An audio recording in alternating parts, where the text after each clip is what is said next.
Well, it's a real honor to be with you tonight, and I hope I do not add to the problem of pain as I speak on this particular subject. The good news is that after I finish speaking on it as best as I can within the time that we have on hand, I'm going to be joined by two of my colleagues, Dr. Vince Vitale, who is a lecturer at Wycliffe Hall and Oxford University. He did his studies at Princeton and his doctoral work at Oxford. You'll hear more from him about him later. And Dr. Nabil Qureshi, who is actually also on our team. He is a medical doctor, but has also acquired a couple of postgraduate degrees in theological training and text of scripture and so on. They will tell you more about them as they come onto the platform, but I think it's wonderful for me to have them, at least for a couple of reasons. Number one, anything that I say that makes sense, I'll be glad to answer your questions about those. If it doesn't make sense, they will be answering the questions on those. For a couple of reasons. Vince Vitale, when he was at Princeton, then at Oxford, was not only a student of philosophy, but also was a light welterweight boxing competitor there, did extremely well. And anyone who has been in the business of inflicting pain ought to be able to justify it as to why that was done. And Nabil Qureshi, as a medical doctor, would have been on the other side of the ring, catering to the needs of the one that was felled. So he'll give you justifiable reasons for why he alleviates pain. Looking at two of them, I'm really glad they're here. And in all seriousness, I think you will find our time of interaction to be very, very meaningful. We come off various itineraries from different parts of the world and different kinds of audiences.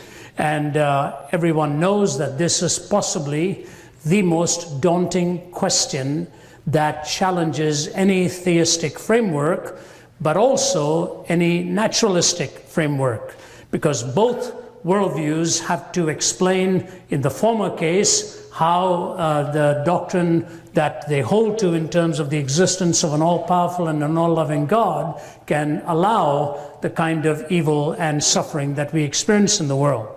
But from the counter perspective, those who deny the existence of God on the basis of such suffering then have to find a way to explain moral reasoning. Both of them have tried it. I'm not sure that I have found the answer from the counter perspective very convincing. People like Daniel Dennett and Hitchens and Dawkins and Sam Harris. Sam Harris particularly has written most recently on the subject, and Daniel Dennett goes to great lengths in his interviews to point out what he will call the evidential problem with the existence of God, namely the problem of evil, the problem of pain, and the problem of suffering. So with that as a backdrop, hopefully we will touch some of these authors as we go along, and certainly in the question and answer time, I hope we will do our best to interact with you. Let me just say that as a speaker and one who talks on themes such as these, although it's been a long time since this particular subject was assigned to me, certainly it comes from the floor, no matter what the subject is in the defense of theism, that we're fully aware of how tough these questions are. Anyone who minimizes it obviously doesn't understand the question. And sometimes I get the feeling when those who attack theism or the Christian faith in particular seem to think that we're sort of foolish in ignoring this problem. We actually don't ignore it. Daniel Dennett, referring to Alvin Plantinga and his debate with the great philosopher Plantinga, said, well, his argument was very logical, but his belief is preposterous. Now, that's interesting, isn't it? So making a value judgment after actually denying that values actually exist. Quite pronounced, quite dramatic. But both sides feel the struggle, and every worldview wrestles with this. In fact, it has been rightly said that virtue in distress and vice in triumph often makes atheists of mankind. Virtue in distress and vice in triumph often makes atheists of mankind. Andrew Fletcher, the 18th century Scottish political activist, said this: "Let me write the songs of a nation. I don't care who writes its laws. Let me write the songs of a nation. I don't care who writes its laws. And the reason Fletcher said that was that while reason and logic and argument may come to you from the front door of rationality, music and the arts often come through the back door of the imagination.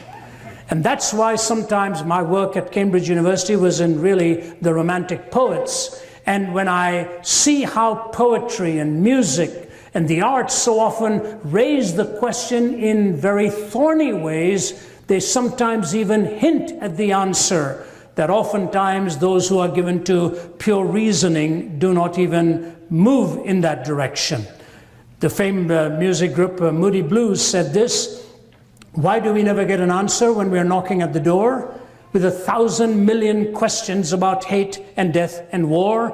Because when we stop and look around us, there's nothing that we need in a world of persecution that is whirling in its greed. Why do we never get an answer when we're knocking at the door?" That is the musician raising it. And any time you see the problem raised, you begin to see how easy it is to give a long list of tragedies and atrocities as if we're in need of justifying that evil and suffering really exist. What I want to do is try to illustrate for you this evening that not only do we feel it, not only do we wrestle with it, not only do we argue our way through it and debate it in our own minds, but I've come to the conclusion that the problem of evil is better stated as a mystery rather than a problem. Why do I say that? I believe a problem is very easy to describe. I think it was Gabriel Marcel who said that a mystery is a problem that encroaches upon itself because the questioner becomes the object of the question. So in a mystery, when it encroaches upon itself and you are part of the very question being raised, that becomes harder to answer, but a problem is easier to deal with. As someone said, getting to Mars is a problem, falling in love is a mystery. So let me repeat what Marcel says. A mystery is a problem that encroaches upon itself because the questioner becomes the object of the question. You and I are not outside of this question. We are in the question itself. I remember a medical doctor in the Middle East once describing to me how shocked he was to go through the experience of a heart attack, and he is a pain management specialist. He said, "Ravi, I realized when I was in the throes of that heart attack how difficult it was to describe it." He said, when a person says, "My arm is hurting, my leg is hurting, my head is hurting," it is as if whatever you are describing is experiencing pain is an appendage and something attached to the essential you. He said, when I was going through the heart attack, the only way to describe it was that I was in the pain. I was in the pain. The very organ that was intended to generate life instead was generating pain for me. And the problem of evil, I believe, is pretty much the same. Let's look at it first, the reality of it. David Hume, the skeptic, put it this way: were a stranger to suddenly drop into this world, I would show him as a specimen of its ills, a hospital full of diseases, a prison crowded with malefactors and debtors, a field strewn with carcasses, a fleet floundering in the ocean, a nation languishing under tyranny, famine, or pestilence. Honestly, I don't see how you can possibly square with the ultimate purpose of love. Interesting that the skeptic raises the question with a varieties of pain and suffering and then brings it to a closing statement on trying to square it with the ultimate purpose of love. Another existentialist put it this way: it is not science that has led me to doubt the purpose of God.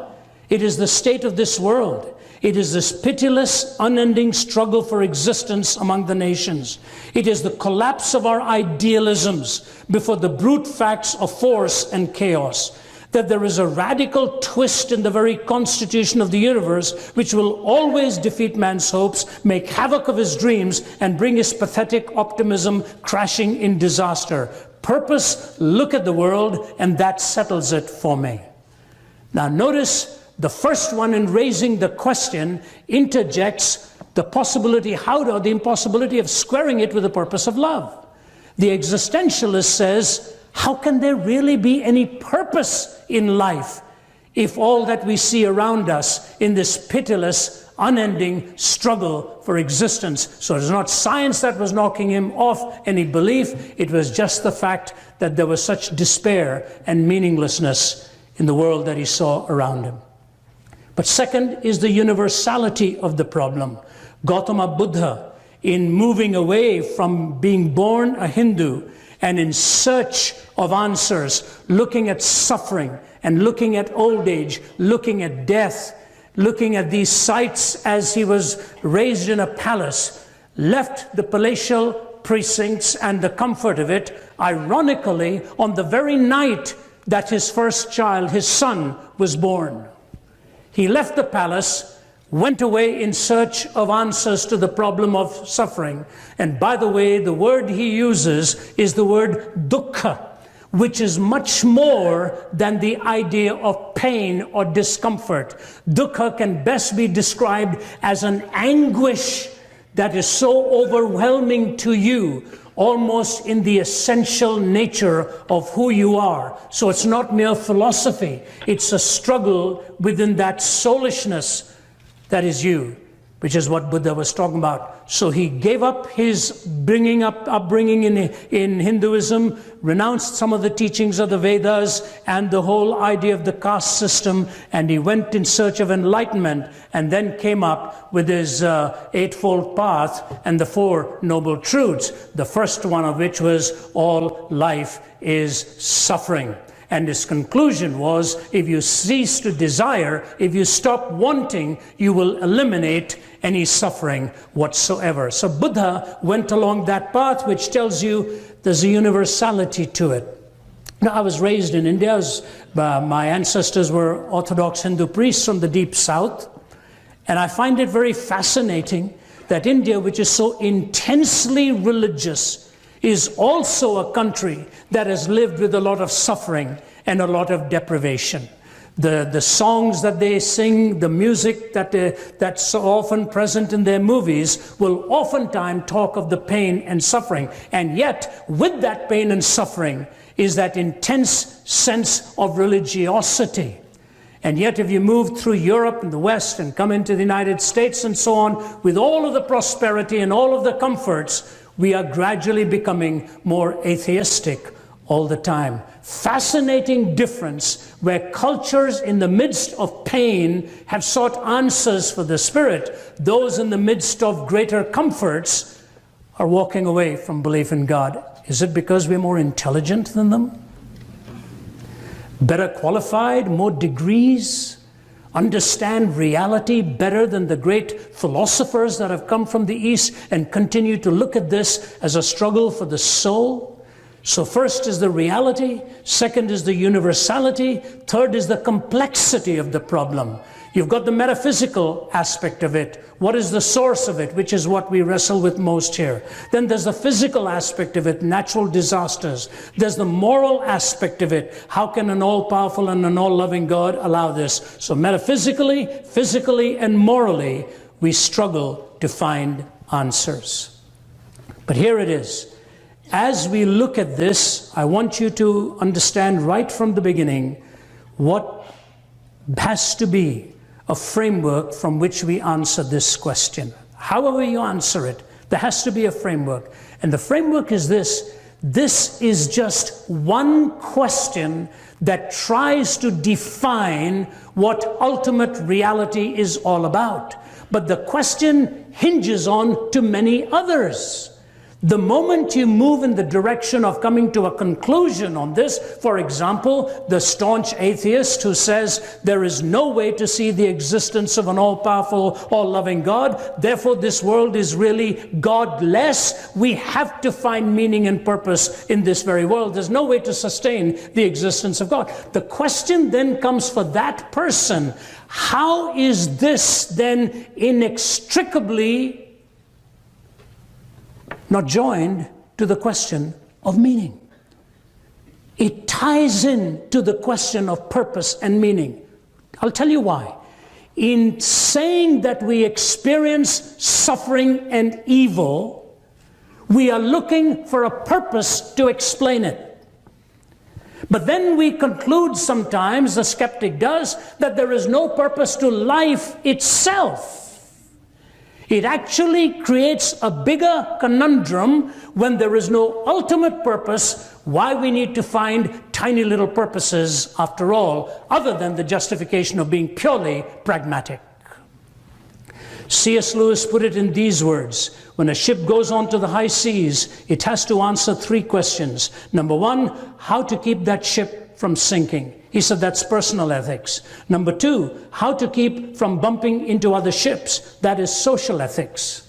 He said, but the most important question is, why is the ship out there in the first place? That is essential ethics. Do you realize that for the skeptic, the most important question is unanswered? They can come up with sort of social ethics, sort of a construct we can create, or personal ethics, why it is not good for me to cheat you or lie to you if the species is to survive. But they've still not been able to give us what the purpose of life is all about. We're just here. Time plus matter plus chance. And so as I deal with it, I want to take on 3 challenges that come to the Christian theist or to the theist in general, and then give you what I consider the Judeo-Christian answer, at least in a series of steps. Number 1, it is this. The evidential challenge basically says that I cannot believe in God because of the presence of evil. There is too much evil, therefore there cannot be an ultimate, all-powerful being. I recall in my earlier days when I was starting out speaking at the University of Nottingham. It was in the middle of my whole series of lectures, and I was talking once on the search for meaning. And a fellow stood up right at the back and he said, just shouted out at me, he said, there's too much of evil, too much of evil. There simply cannot be a God. So I said, can I interact with you for a moment? So he remained standing. I said, sir, when you say there's evil, aren't you assuming there's such a thing as good? He says, yeah. I said, when you say there's such a thing as good, aren't you assuming there's such a thing as a moral law on the basis of which to differentiate between good and evil? He paused and struggled with that a bit, sort of looking around and thinking. I said, let me help you here. I said, when Bertrand Russell was debating the philosopher Frederick Copleston, at one point Copleston looked at Russell and said to him, do you believe in good and bad? Do you believe there's such a thing as good and such a thing as bad? He said, yeah. He said, how do you differentiate between it? Bertrand Russell said, the same way I differentiate between blue and green. Copleston said, wait a minute. You differentiate between blue and green by seeing, don't you? Russell said, yes. He said, how do you differentiate between good and bad? This great philosopher, mathematician gave this answer, on the basis of feeling. What else? Now, Copleston was a kind man. Somebody ought to have turned to Bertrand Russell and say, Mr. Russell, in some cultures they love their neighbors, in other cultures they eat them, both on the basis of feeling. Do you have a personal preference? On the basis of feeling? Really? On the basis of feeling? So, he said, all right, I'll grant you there's such a thing as a moral law.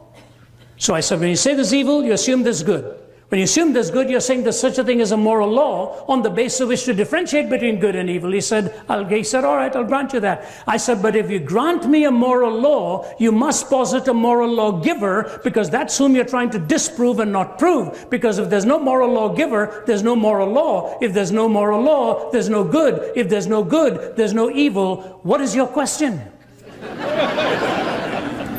He stood there, eyeballed me and said, what then am I asking you? I said, if you don't know, how am I supposed to help you with what it is you're asking me? Now, let me be fair here. Somebody might pause and say, Ravi, I'll grant you that there is evil and good. I might even stretch it a little bit and say, yeah, there are such things as moral laws. People like Dennett and Harris will sort of not go for the absolute, but they would certainly go for moral reasoning and moral thinking as something as having an ontic referent to by which we can make our judgments. But why do we have to have a moral lawgiver? And my answer to that is this. All questions about evil are either raised by a person or about a person. All questions on evil is either raised by a person or about a person, which means the questioner is making an incredible assumption that human beings have essential value, and that's what makes their question justifiable. That as a questioner, my question is valuable because I'm a person of value and have the right to raise it. Or the one I'm talking about in whose defense I have come, I am raising this because that person has essential value. Why do we argue for justice? Why do we come to the right, to the defense of the innocent? Because deep within us we believe that the person of value and worth ought not to be sacrificed at a whim.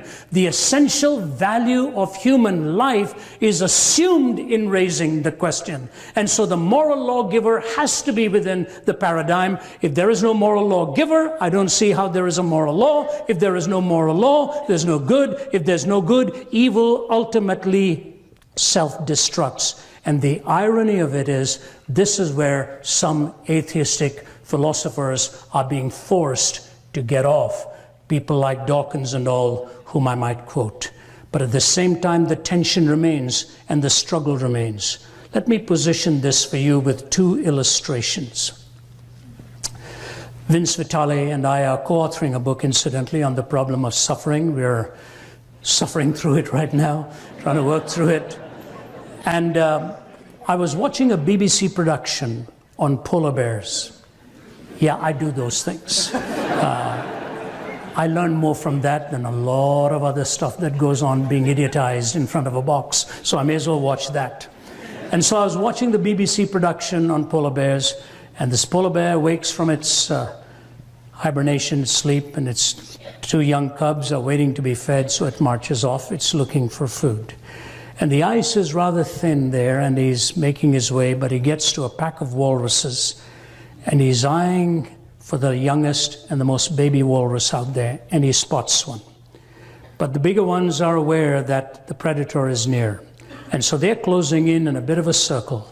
Finally, with bounding strides, he leaps into their midst, desperately trying to get this baby walrus. The bigger ones are butting away at this polar bear, and the polar bear ultimately unable to penetrate these defenses and gets bloodied in the process. The last scene is the polar bear turning and walking around back and digging its own grave. It does not now have the strength to make it all the way back to the cave. And you know, you look at it and your heart goes out, you're feeling sorry to see that happen. And the BBC commentator ends with this comment. He said, you know what? If there weren't any such thing as global warming, the polar bear would not have taken so long to get to its prey. And that's why we are responsible for the death of that polar bear. Wow. You almost feel like putting up your hand, coming forward, getting on your knees and say, dear polar bear, please forgive me for what I have just done to you. Now here's what I want to say to you.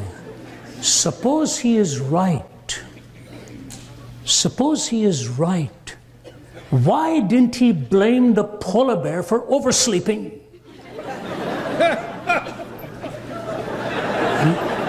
If it had got up a couple of days earlier, maybe it would have had more strength and got some other kind of prey. Why didn't he look to the beastly world to find some kind of incrimination there? He goes to us as human beings. You see, the inescapability of moral reasoning that comes around into the human heart, where you and I have to ask ourselves the question, if that is true, What responsibility must I bear for something like this? And I then have to take my personal responsibility in a world such as this. Second question, moving completely away to a different scene. My whole life has been surrounded by experiences that I never dreamed I would ever have. I don't know how many of you are even aware of my own journey spiritually. I was totally non-theistic, if not atheistic, growing up in this home, and I had no time for any of the religions in which I was raised. None. And at the age of 17, attempted to take my own life. And on that bed, when a Bible was brought to me, it's a long story, how my heart was changed, my life was turned. And subsequent to that, I never dreamed of all the experiences through which I was going to have to go in life to both enrich and to both plant questions within my mind in my pursuit of truth. I made my commitment to Christ at the age of 17.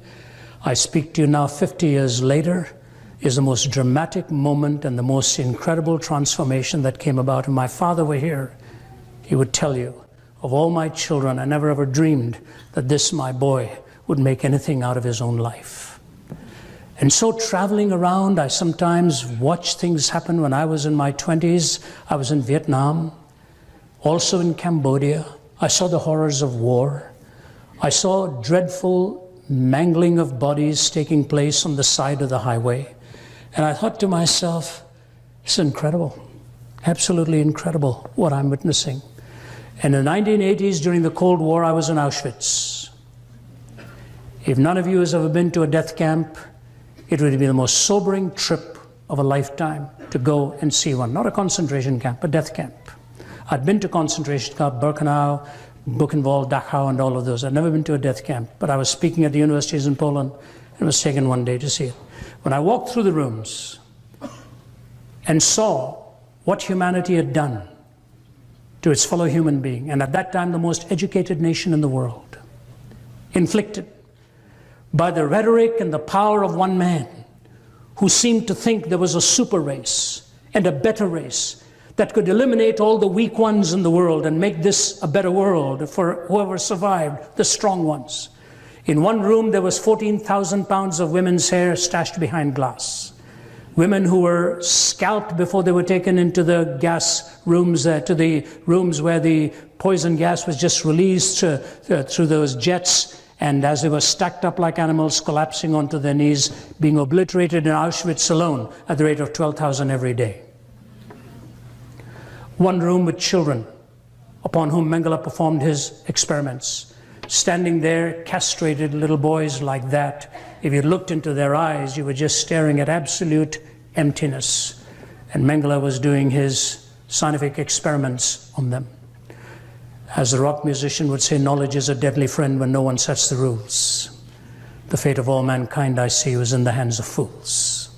So he was doing it. And then I walked over to the gas ovens there and I saw a sign by Adolf Hitler. I want to raise a generation of young people devoid of a conscience, imperious, relentless, and cruel. Now here's the conundrum. Here's the difficulty.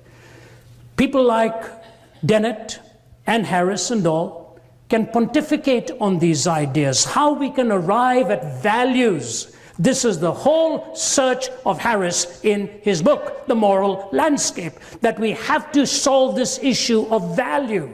Dennett in an interview keeps on repeating this thing. And he says, so long as we don't believe in absolutes. Well, that itself is an absolute statement. But apart from that, he comes through with this incredible comment at one point. He said, if within a culture you have certain values that you hold to, don't impose them on another culture. Isn't that an absolute? Isn't that an absolute? Absolutely. And so listen, here's what J.L. Mackie, the Australian atheist, says. Here's what he says. We might well argue that objective, intrinsically prescriptive features, supervenient upon natural ones, constitute so odd a cluster of qualities and relations that they are most unlikely to have arisen in the ordinary course of events without an all-powerful God to create them. The kind of configuration we need, says this atheist, to explain values and objectively, intrinsically prescriptive features, it's most unlikely to have arisen in the ordinary course of events without an all-powerful God to create them. And hence the atheist also, Michael Ruse, talking about the kind of answers that Harris and all give, he says illusionary answers. He said there is no way to get away from the fact that we struggle to explain moral reasoning. Think, for example, of what Kai Nielsen, the Canadian atheist, says. We have not been able to show that reason alone requires the moral point of view, or that really rational persons, unhoodwinked by myth or ideology, need not be individual egoists or classical amoralists. Reason doesn't decide here. The picture I have painted for you is not a pleasant one. Reflection on this really depresses me. Pure, practical reason, even with a good knowledge of the facts, will not take you to morality. It's an atheist. So where do we get off? We get off with Richard Dawkins. Here's what he says. In a universe of blind physical forces and genetic replication, some people are going to get hurt, and other people are going to get lucky. And you won't find any rhyme or reason in it, nor any justice. The universe we observe has precisely the properties we should expect. If there is at the bottom no design, no purpose, no evil, and no good, nothing but blind, pitiless indifference, DNA neither knows nor cares. DNA just is, and we dance to its music. About 3-4 months ago, the Australian cricket team was in England, and they were playing these test matches, which last 5 days. People can never figure it out, how a match can last 5 days, but they do. If you love cricket, it's a foretaste of heaven. I enjoyed playing cricket. But there was an English cricketer by the name of Stuart Broad. He was at the crease batting, and he was out. The ball hit the bat, and he was caught behind by the catcher. He knew it, everybody knew it, but the umpire didn't see it. Because the umpire gave him not out. Now you have an appeal, but they had run out of their appeals, and the Australian cricket team could not appeal on that. And Broad, because of the few extra runs that he made afterwards, ended up being the difference between winning and losing. You should have seen the outrage of Richard Dawkins. He tweeted, "I'm ashamed of being an Englishman here," he said. "This is not cricket." He should have walked. Stuart Broad is a cheat. And he wasn't prepared for the huge deluge of tweets that came. Richard, it's okay. He's dancing to his DNA.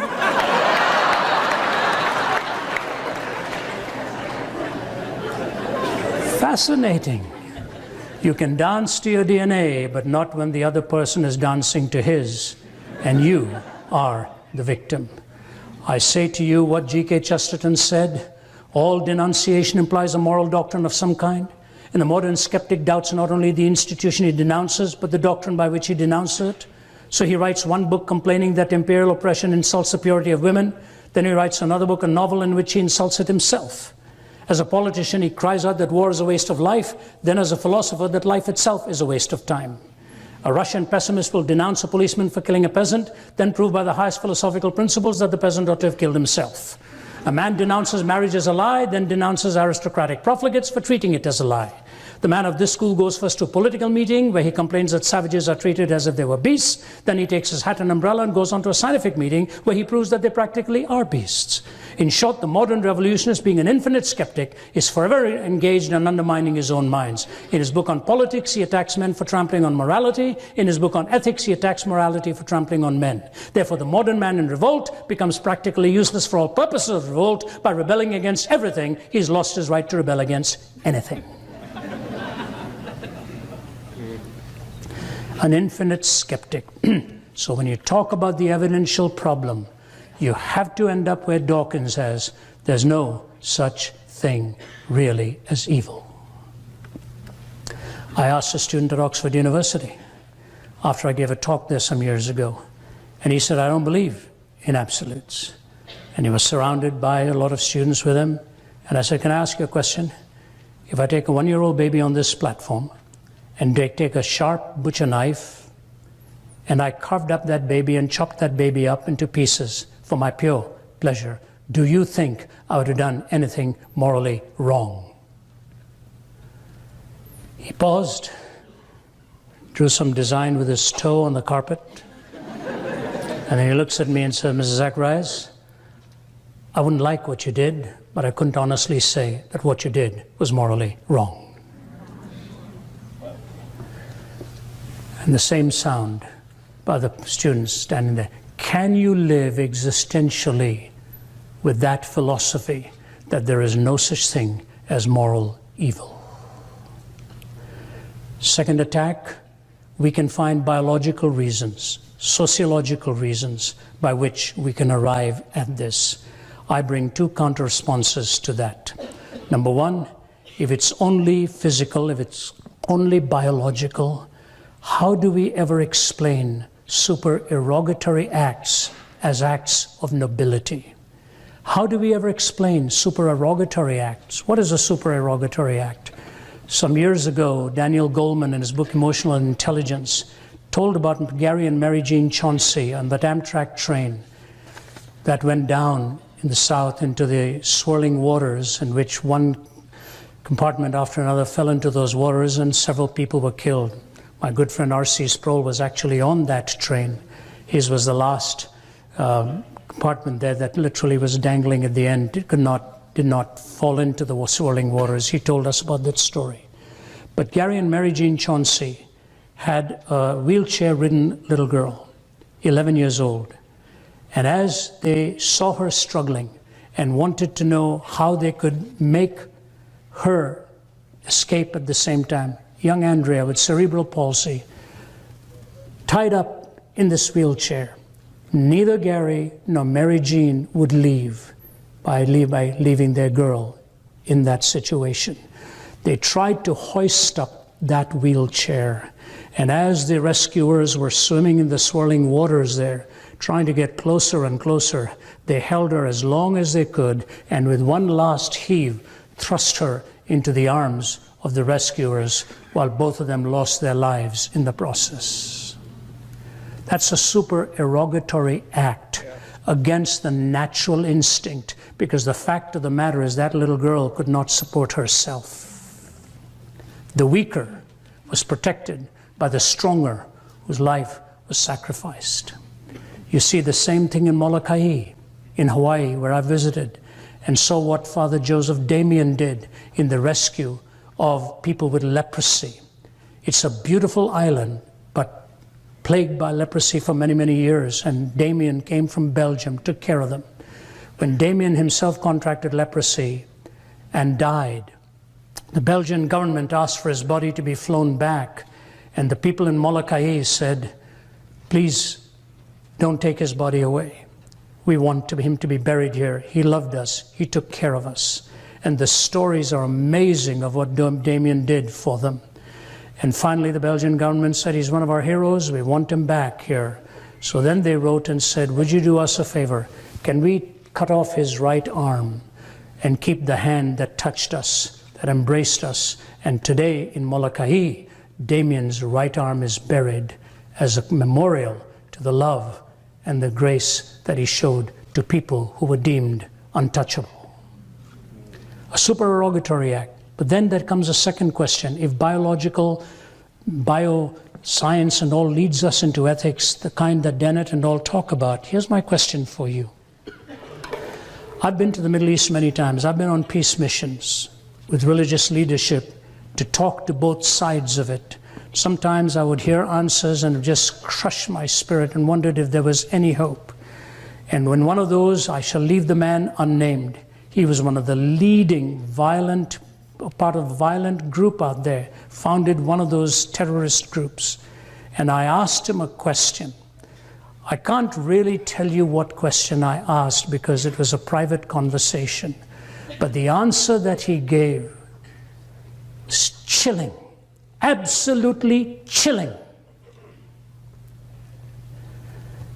And I said to him, I can't leave here without responding to you in some way. I'm your guest, but I want to talk to you about this. So here's what I want to say. Listen to me very carefully. In all of our efforts to find some kind of naturalistic explanation for why we must be good, noble, kind, and I'm all for it. And let me put a caveat in here. I'm not for a moment saying that an atheist or a non-theist or an agnostic cannot be a good person. No, no, no. That's not what I'm saying. I've met many good, decent people who don't believe in God. So I'm not accusing the person themselves of not possessing that virtue. I am just saying, how does one bring about a rationally compelling way to defend it? And when people of a different culture arrive at a totally different conclusion culturally and geopolitically, what is the basis of telling them they have no right to come to their conclusion? You see, when Jesus was asked about the laws that were supreme, Moses had given 613 laws. David reduced them to 15. Isaiah brought them down to 11. And then we see going on down that they're brought down further to 6. And then Micah comes up with 3, to do justice, to love mercy, and to walk humbly before your God.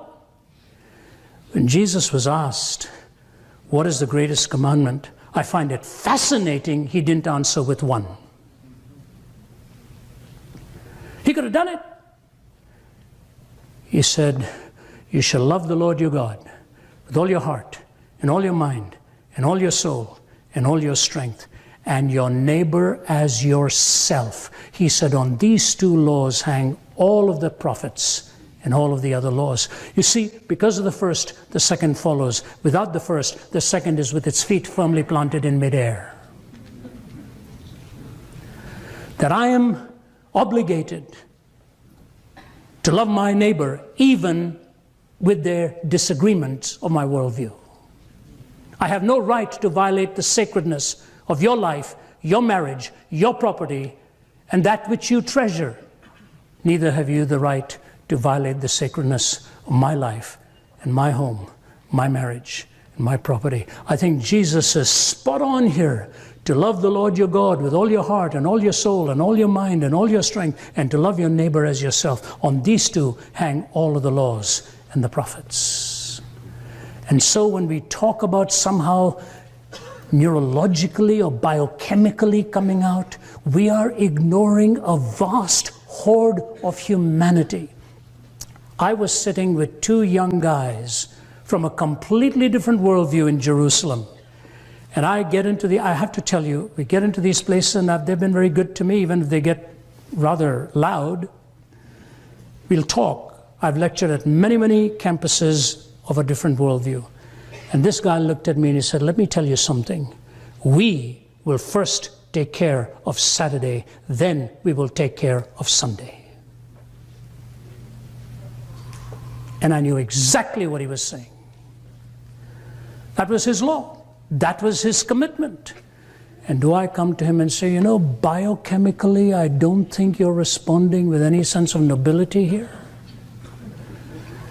It may have been my last statement. And I say to you, these counter perspectives are not answering the question. So I close with that and move quickly to my answers here. Viktor Frankl, who was in Auschwitz, said this: if we present man as an automaton of reflexes, as a mind machine, as a bundle of instincts, as a pawn of drives and reactions, as a mere product of heredity and environment, we then feed the nihilism to which modern man is in any case prone. I became acquainted with the last stage of corruption in my second concentration camp, Auschwitz. The gas chambers of Auschwitz were the ultimate consequence of the theory that man is nothing but the product of heredity and environment, or as the Nazis like to say, of blood and soil. I'm absolutely convinced that the gas chambers of Auschwitz, Treblinka and Majdanek were ultimately not prepared in some ministry or other in Berlin, but rather the desks and in the lecture halls of nihilistic scientists and philosophers. Franco. And I bring to you that that is where one ultimately gets off, when you lose the essential value of human life and the transcendent moral order. Bertrand Russell paid the Christian worldview the ultimate compliment without even thinking about it. His quotation stands outside Mahatma Gandhi's home. And by the way, Gandhi traveled with the New Testament in his pocket all of his life. Quoted from the Sermon on the Mount repeatedly. And Gandhi, as he fought for the freedom of his own people, Bertrand Russell says this incredibly, that's on a banner outside Gandhiji's home. Here's what it says. It is doubtful that the Mahatma would have succeeded, except that he was appealing to the conscience of a Christianized people. Here's an atheist complimenting the success of a pantheist because of the moral values of a theist. Fascinating. So, where do we go from the Christian point of view? I give you 6 thoughts, 1 or 2 I'll elaborate on, some I'll keep brief. Number 1, God is the author of life. God is the author of life. We can spend all of our time on the method used and the manner used and the time and all of that. My point to you right now is, however you move directionally, and I've known Christians on many sides of this. Our colleague at Oxford, John Lennox, has written a powerful book. Here's a man with a triple doctorate in science who's written the book called 7 Days That Divide the World. What I say to you is, the source of my value is given to me by God. I have that intrinsic value for life. You know, as I talk to you, I've become a grandfather 3 times in the last couple of years. Our youngest one's about 2 months old. And I was talking to Vince as we were driving in here. My daughter is terribly concerned because of a serial respiratory viral infection that she has contracted in the last 48 hours. And my daughter spent the last 2 nights, the last night in the hospital and today all day with the doctor. And here's my daughter, wee little thing herself, she and her husband, with this little baby that came home at 5 pounds and 10 ounces. Tiny little one. And all of a sudden, here now at the 2-month age, gets this viral infection probably and beginning to lose weight, which she can hardly afford to lose. And I watch the love of a mother and hear the voice on the phone of how dearly she cares for this little one.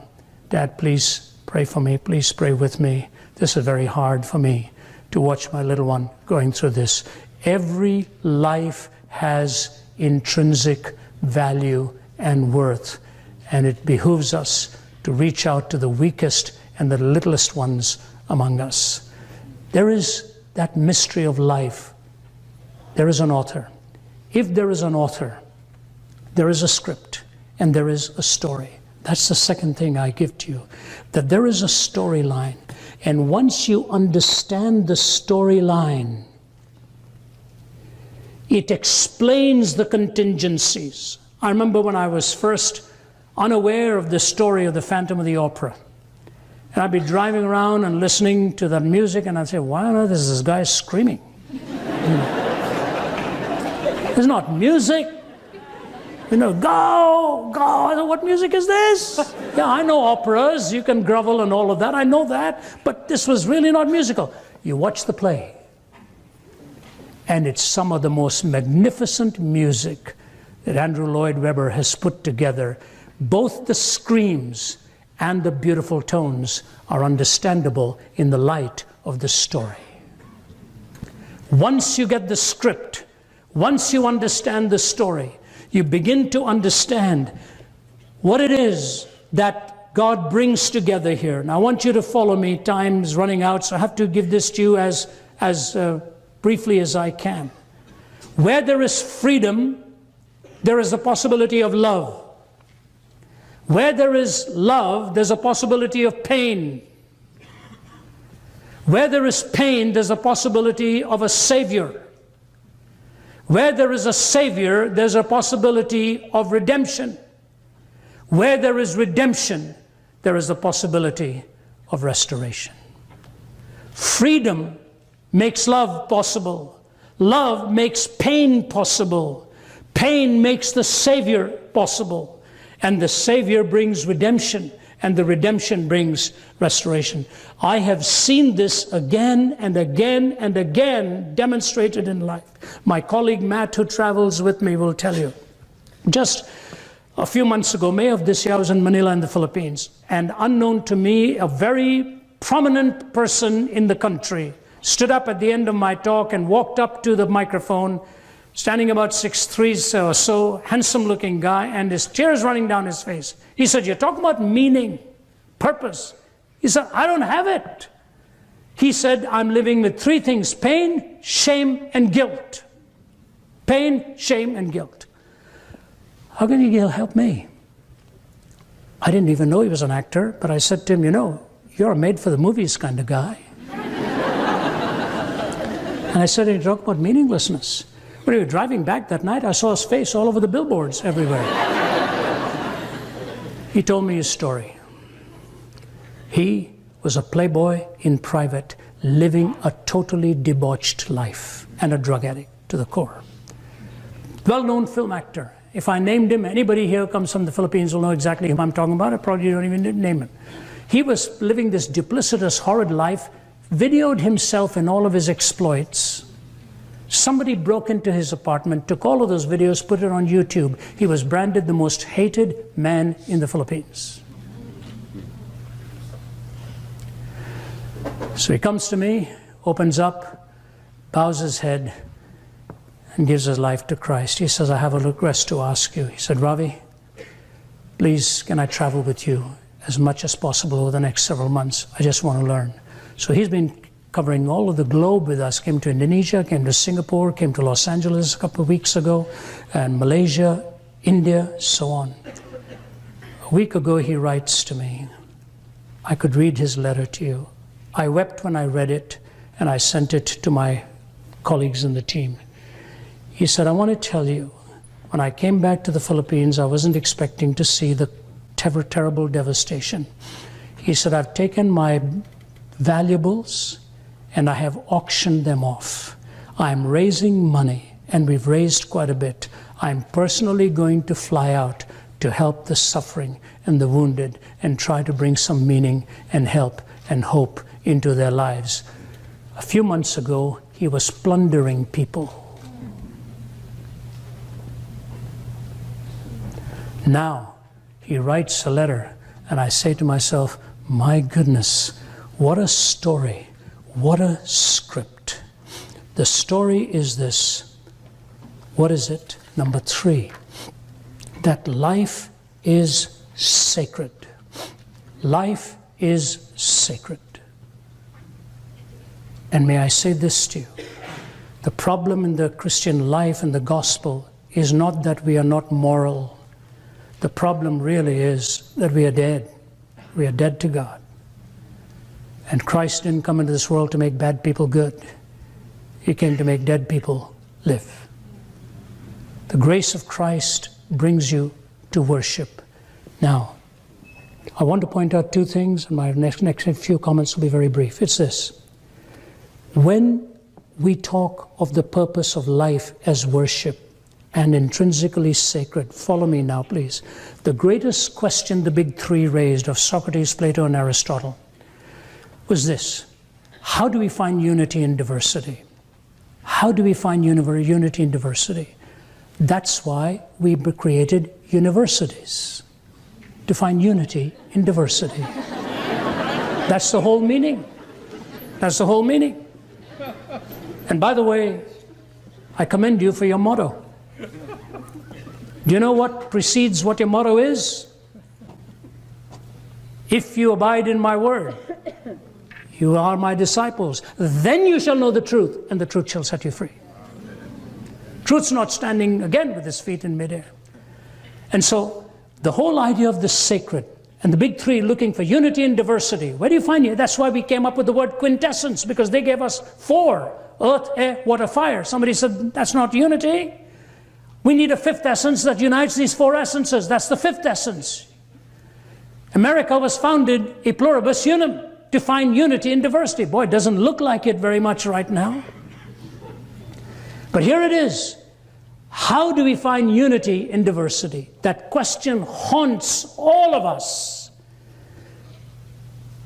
Archbishop William Temple said, worship is the submission of all of our nature to God. It's the quickening of conscience by His holiness, nourishment of mind by His truth, purifying of imagination by His beauty, opening of the heart to His love, and submission of will to His purpose. All this gathered up in adoration is the greatest expression of which we are capable.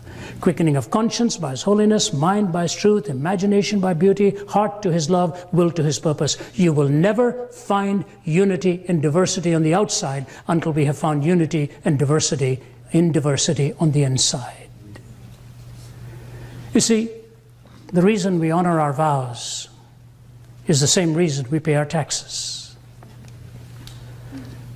You do not violate the sacred trust God has given to you and to me. Just think of what a different world we would be living in if you and I treated with sacred respect the right of another person. That's the greatest gift God has given to you and me. And think of all the battles we have in violating each other's sacred rights. And ultimately we stand before God with the right that He gave to us to come to Him, to worship Him, and to serve Him. If worship is at the core, then one of the fingers in the fist of worship is love. Let me quote Jean-Paul Sartre, C.S. Lewis, move to my final thought here. Sartre, in Being and Nothingness, the man who wants to be loved does not desire the enslavement of the beloved. He is not bent on becoming the object of passion which flows forth mechanically. He does not want to possess an automaton, and if we want to humiliate him, we need try to only persuade him that the beloved's passion is the result of a psychological determinism. This is Sartre. The lover will then feel that both his love and his being are cheapened. If the beloved is transformed into an automaton, the lover finds himself alone. In other words, love has to have the freedom of the will. Let me read this for you from C.S. Lewis. It's a powerful quote. C.S. Lewis says this: to love at all is to be vulnerable. Love anything and your heart will certainly be wrung and possibly be broken. If you want to make sure of keeping it intact, you must give your heart to nobody, not even to an animal. Wrap it carefully round with hobbies and little luxuries. Avoid all entanglements. Lock it up safe in the casket or coffin of your selfishness. But in that casket, safe, dark, motionless, airless, it will change. It will not be broken. It will become unbearable, impenetrable, irredeemable. The alternative to tragedy, or at least to the risk of tragedy, is damnation. The only place outside of heaven where you can be perfectly safe from all the dangers and perturbations of love is hell.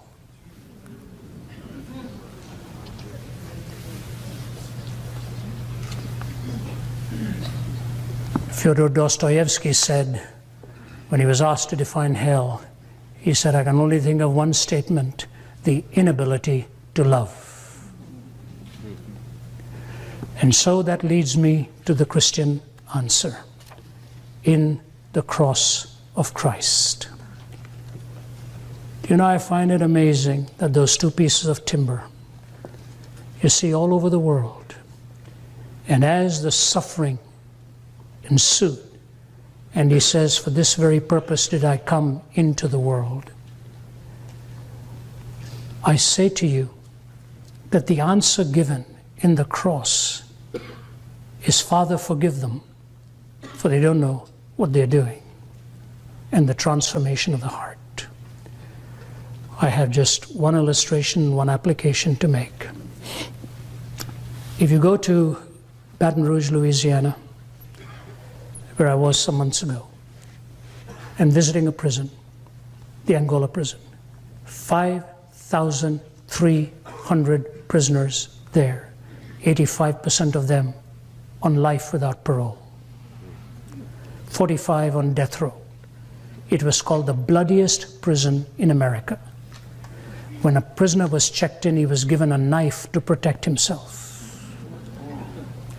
Blood on the carpets, blood on the walls, ceilings, hardcore criminals. I spoke to them 2 or 3 times. The last meeting, 700 live and piped into every cell. The chaplain comes in and he says, I'll take charge of this prison, not the chaplain, the warden. He said, let me do it my way. He puts a Bible in every cell. And he holds Bible studies and brings them out when they can get there. Some of them are now cooking the meals. Some of them are hosting us. I spoke, and the entire band and the worship leaders were hardcore criminals who are not going to get out of there. And as I watched them, and watched so many of them and their lives dramatically transformed, the amazing thing to me was to wonder what really brought them in there. 85% of them are not going to see the light of day outside that prison. It has become the safest prison, maximum security prison in the country. With scripture verses all over the walls. And I looked at one man and I said to him, can I ask you a question? I said, sir, are you one of those on life without parole? He said, yes. I said, you're very young. He said, yes, sir. I said, how do you feel about that? I said, I really want to hear. I hope it's not an offensive question to you. He called me by my name. He said, you know, Ravi, because I'd just spoken to them, if you knew the man I was and the chains that were binding me inside, if it took prison for me to come to find true freedom, then I'm just happy to be here. I have found life in here in my soul that I never had out there. If you want to pray, pray for my parents who think they're free, but they're actually in bondage. What do you say to that? What do you say to that? Which leads me to my final conclusion. Why do we never get an answer when we're knocking at the door with 1,000 questions, 1 million questions about hate and death and war?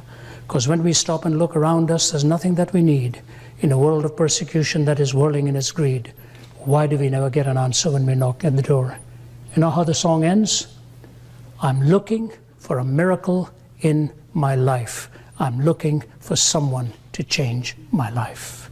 That is the Christian answer. The transformation of the heart and the change that God brings to you and to me. And so I leave with you this marvelous story. God is the author. There is a script. That purpose is a response to the sacred. When evil seems so intrusive, the cross redefines the reality and shows God right in the middle of our need. The problem of suffering and evil is internal before it is external. Death to self sprouts life in uniqueness. And here's the last link. I want you to hear me very carefully. You see, if pain were the only problem that keeps me from meaning, the problem would become very complex, even more than we think it is. But meaninglessness does not come from being weary of pain. Meaninglessness ultimately comes from being weary of pleasure.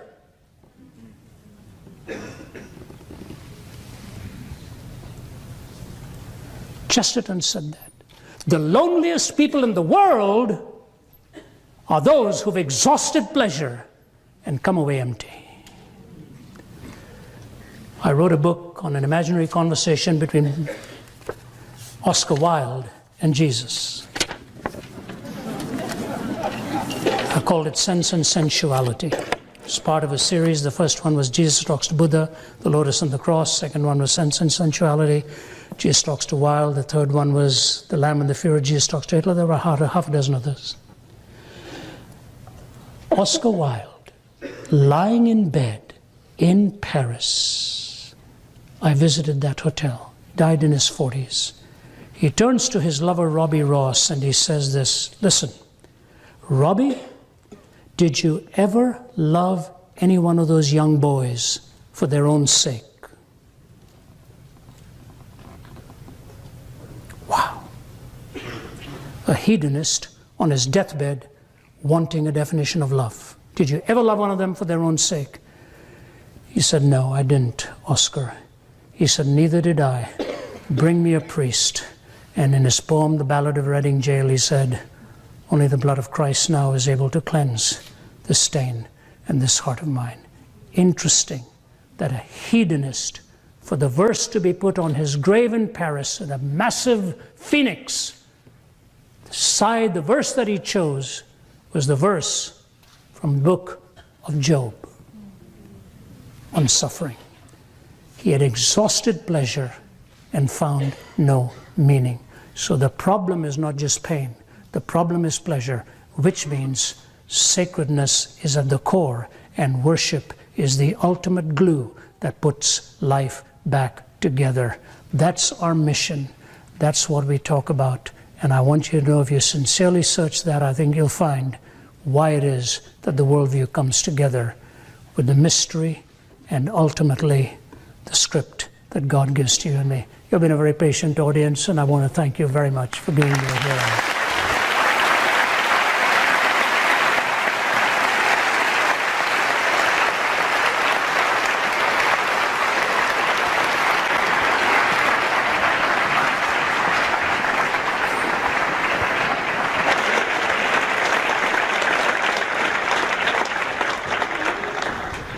Joining Dr. Zacharias on stage for our time of question and answer are his colleagues, Dr. Vince Vitale and Dr. Nabil Qureshi. Dr. Vince Vitale is a faculty member at Oxford University, where he wrote his PhD thesis on evil and suffering. Before that, he taught at Princeton University, where he received his bachelor's degree.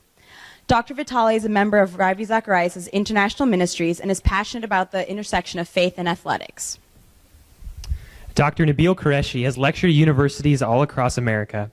He holds an MD from Eastern Virginia Medical School and a master's in religion from Duke University.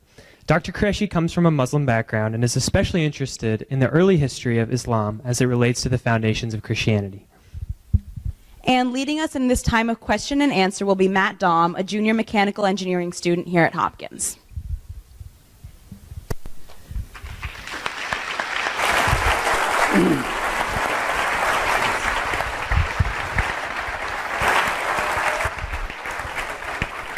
Thank you, everyone, first off, for being so patient and willing to move around. Everyone in the overflow rooms scattered across campus, we really appreciate everybody's willingness to cooperate, as we have so many people, and praise God for that.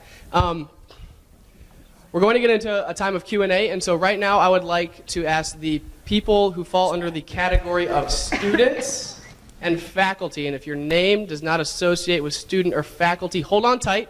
But students and faculty, if you have any questions, there's a microphone here. We'd ask you to line up now.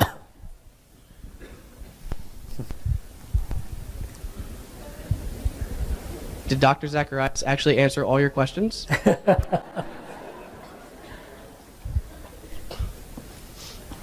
All right, fair warning. Yeah, come on. So, anyone? Okay, all right. This gentleman gets to go first. Take your time, sir. Okay, anybody else that would like to ask questions for Dr. Zacharias may line up now. For our friends up in the balcony, if you're feeling like it's hard to get down here, if you want to write your question on a $20 bill, fold it into a paper airplane and throw it down here, the chances of your question being asked are very high.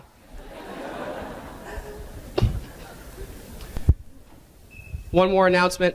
As we ask questions, I would ask everyone to please limit their question to the number of 1, so we can get through as many people as possible. And as soon as you're ready, sir, we'll begin. Well, I just want to say, I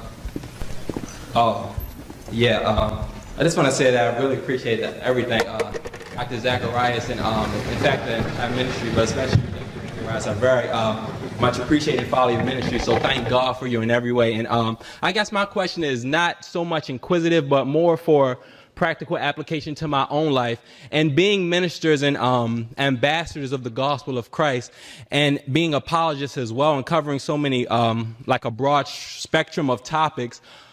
Where do you find the balance in really, I guess, centering everything around the cross? Because your lecture was very powerful, and I think it really hit to the core of a lot of subjects. But I don't know, sometimes I just feel like, the cross may be, and I know for the sake of time, you really rushed through it, but I guess, like, where do you find that balance in really emphasizing the power of the cross and still being able to target those various issues that poke at the heart, I guess? It's a great question, and of course, my colleagues will probably be happy to answer that too. They're of more recent vintage. I'm the dinosaur in the team now. I've been around for a long time. Truth comes from so many disciplines, and truth will ultimately be unified if you have believed the truth as it can be measured in that discipline. And so we are readers, or we travel, we spend a lot of time in the air. When you go from here to Thailand or something, you feel like you're celebrating a couple of birthdays on your journey going over there. We just have to read, we have to study, we have to understand. And at the same time, we have families, we have commitments, we have values by which we must live. You're at one of the most prestigious universities in the world. You're researching. What a privilege it is for you students to be here and enjoy what probably millions of other students would love to have. Study, work hard, do your best in understanding your discipline to be the best that you can be in what it is. So you have to have balance in reading. You can't just read in one discipline. You have to reread in philosophy, in history, in science, in epistemology, truth issues, and psychology, and social theory, and of course, biblical subjects, theology, New Testament studies, Old Testament studies, languages, and all of that. It's very hard work, and if it's properly done, it has to be kept in balance. It's the same way with life itself. You cannot live at the extreme of work. You have to have the balance of respite and rest and quietness and all of that. So just distribute your reading and make notes as you read so that you can recall when you need to recall what it is that you actually read. It's important to keep that. So keep a balanced life. Simple. Yep. Thank you very much. And I think for everybody's sake, you can just stand really close to the microphone so that we all get a chance to hear the question. All right. Coming in good? Yes. All right. For Ravi, Vince, and I'm sorry, Nafil. Excuse me. Question being, if we are to accept, if one is to accept individual ethics, social ethics, and also what do we require? Epistemological ethics, the ethics of the general type. If we look at something which we would consider to be like a deontological imperative, when we're dealing with atrocities being committed by proxy, such as our tax monies going towards warfare, going towards espionage, and other things which are morally contemptible. You are obviously being that. listened to. Yeah. Isn't that saying something? That's the NSA. Did the mic die on me? I believe the mic died. I hate to tell you this. The microphone. I killed the mic. I hate to tell you this. That was the NSA listening on to what you're going to say. Go ahead. If I may continue. So if these things are truly present in our society, what is the obligation on an individual who has accepted universal ethics of that type? And where there is inaction, is it not a consequence thereof that the individual bears a certain responsibility? And where does that deontology more or less give the cause, for response? Sure, I'll say something to that. I think it's a decision that everyone needs to make in terms of specifically where our consciences are telling us things that we're a part of that are wrong. The example in my mind that comes back to me most recently was actually an atheist that challenged me on this sort of point in this sort of environment, where he stood up in the back and he said, after a talk, he said, I know I'm a sinner because I had a beer last week. And I looked at him like, that's an odd thing to say. And everyone laughed. And then he said, no, I'm serious. He said, I every week indiscriminately spend my money on things simply for my own luxury when there are people who are starving in the world. And I had never had someone put that to me so directly. And it just made me think about, what are the things that I'm complicit in? What are the things that my money goes to? It was largely the way that the early church in the first 2 or 3 centuries used the money that God had entrusted to it, that it grew. It was largely because during the plagues of the 2nd century and the 3rd century, you were statistically more likely to survive if you knew a Christian.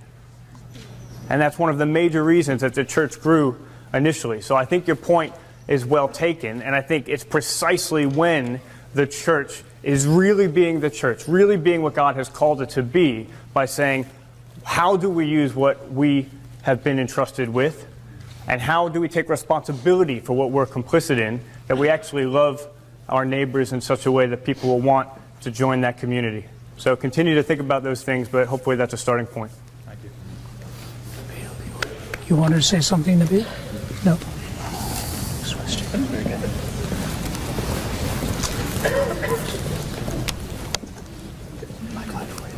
Hi, Ravi. Yes. Irene here from Nyack College Days. 2 years ago, I pleaded with God to give me His heart. Can you hear me? Can you say again, please? 2 years ago, I pleaded with God to give me His heart. Since then, my husband and I have experienced a series of heartbreaks. Today, I had a CT scan performed at Hopkins because of a suspicious nodule on a chest x-ray. My breathing has worsened considerably. I am still suffering with presumptive MS of over 30 years. Why has our suffering escalated and in a state of perpetuity since praying this prayer?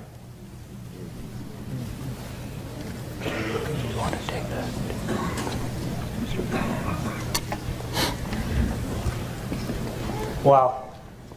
There's no easy answer to that question, that's for sure. I remember speaking with my Aunt Regina once. This was a number of years ago, and she began to tell me some of the things that she was going through. And she spoke with me specifically about how difficult it was for her to see her son, Charles, my cousin, struggle with a severe mental illness. And at that time, I turned to her and I started to give some of my more abstract philosophical responses for why God might allow suffering of Charles's sort. And she listened to me really generously, really graciously, and then she turned to me and she said, "Vince, that doesn't speak to me as a mother." And I thought it was a really fair response. I think Jesus realized this as well when his good friend Lazarus dies. He's late getting there. They had sent for him. He waits a couple days before he gets there. By the time he gets there, Lazarus has died, and Lazarus' sisters, Mary and Martha, are not too impressed. Reading between the lines, it seems like they're saying, "Jesus, what were you thinking? If you had been here on time, my brother would still be alive. What do you have to say for yourself?" And with my convictions as a Christian, I believe that Jesus could have given an answer there. He could have defended himself, given an explanation. But we're not told that he did any of that. Instead, he just wept. He just wept with Mary and Martha at the death of their brother, his good friend. You know, the really interesting thing about what you said is you prayed that God would give you his heart. I think what actually has happened is he's taken on your heart. You've gone through a lot, and I don't have an easy answer for why you specifically have gone through those things. What I can tell you is that the night before Jesus died, as he struggled with what he knew the next day would bring, he said, "My heart is sorrowful even to death." The God of the universe, the creator of everything, saying that he's sorrowful even to death.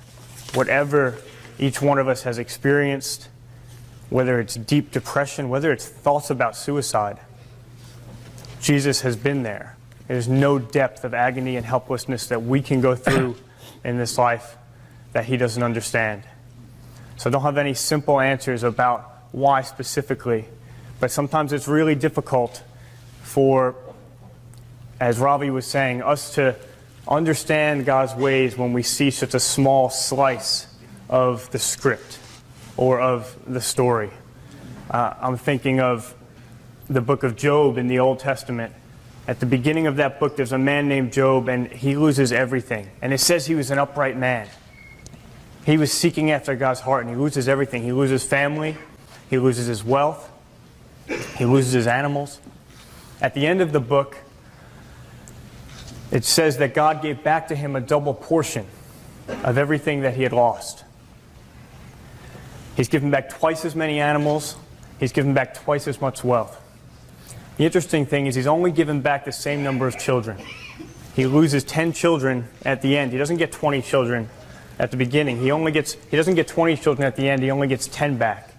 And I had never known why that was the case. I read a commentary recently, and they suggested maybe this is one way to read the passage. Maybe that's because Job didn't lose the 10 children at the beginning. Maybe he's just not with them for a time. And maybe just giving 10 back at the end of Job's life was to give him that double portion of 20 children. What if it's the case that what we see is literally just the first few moments of our lives? What if it's really the case that one day there's going to be a place where the Bible says God himself will wipe every tear from our eyes? There will be no more death or mourning or crying or pain. What if one day Job will be reunited with all of his children? What if one day so much of what appears lost in this life is actually only lost for a time? So I don't have a simple answer for you, but I do believe that I have a God who gives hope, and that will be my prayer for you.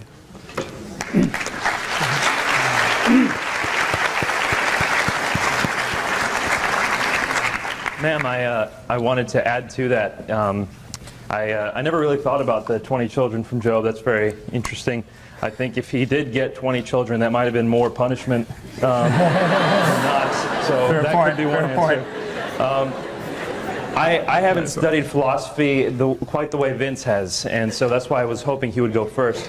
My experience has been more in the medical field and the sciences, and as a student of medicine, one of the things that absolutely blew my mind, one of the things that we took for granted quite regularly, was just how finely hinged life is on the precipice of death.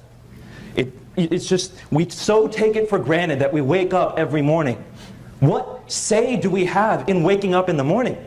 We go to sleep and we wake up and it happens regularly, and so we take it for granted. But there's nothing we do to make that happen cognizantly. And we think about momentarily the malady that you mentioned, that you have, the multiple sclerosis. We just act. So immediately we act. We see things, we can point to it, and it's so natural to us. We don't even think about what's happening here, that your brain and your nerves function as electrical systems, and you have capacitors that allow a signal to go from your brain to your finger, and for your muscles to work at the very fast rate at which they do.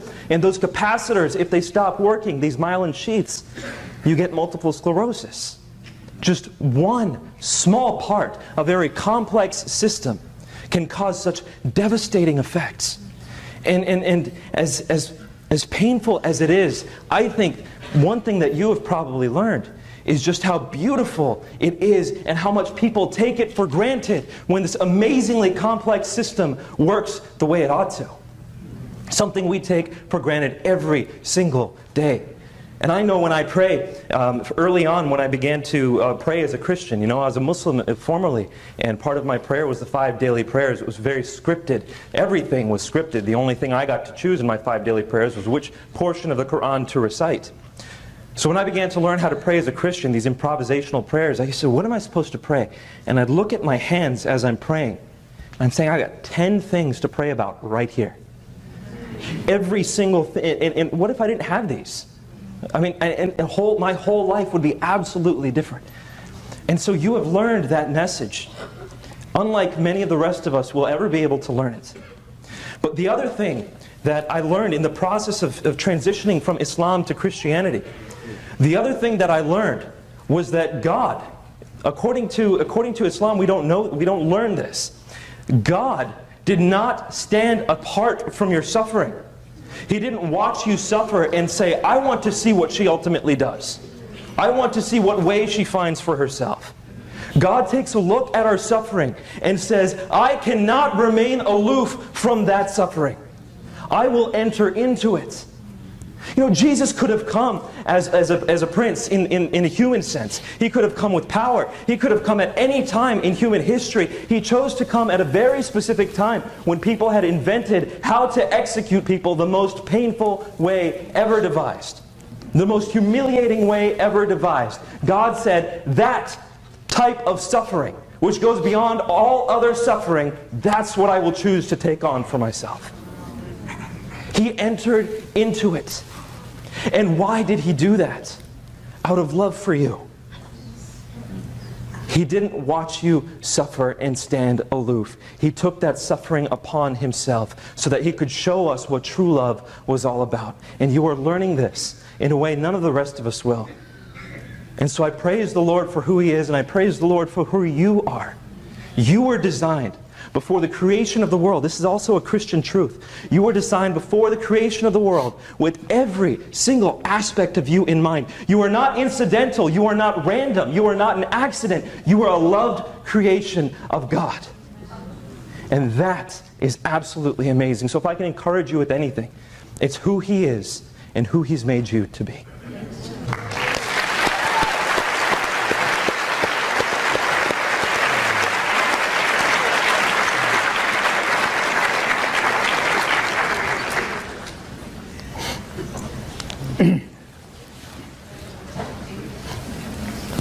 I've been through a lot of suffering getting here today. I've been through a lot of suffering just getting here today. And my question is regarding the grace of God. The Bible says the grace of God knows no end.